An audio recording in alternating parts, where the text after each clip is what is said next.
తీయగా చల్లగా పాడుతా తీయగా చల్లగా.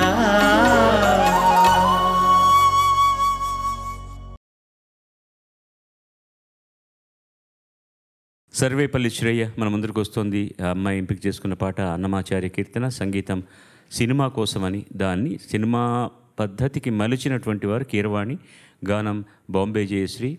ఇంటింటా అన్నమయ్య సినిమా నుంచి కమలాసన అన్న. కమలాసన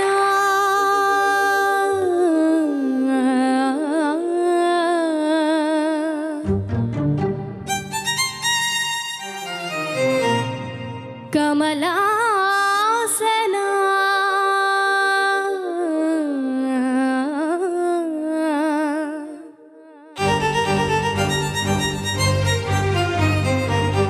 కమలాసన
వెరీ గుడ్ మా. అక్కడక్కడ కొంచెం కిందకు వచ్చినప్పుడు ఆ వర్డ్స్ కొంచెం మింగేస్తున్నాం. అదర్వైజ్ అక్కడ రాగాలు మధ్యలో సంగతులు వచ్చినప్పుడు మాత్రం కొంచెం ఫాస్ట్గా వేసేస్తున్నాం, దొల్లిపోతున్నాయి. Otherwise very good. Thank you sir. చాలా బాగుంది. ధన్యవాదాలు. అంతే, ఇంకేం చెప్పను నేను. చాలా బాగుంది. All the best. Thank you.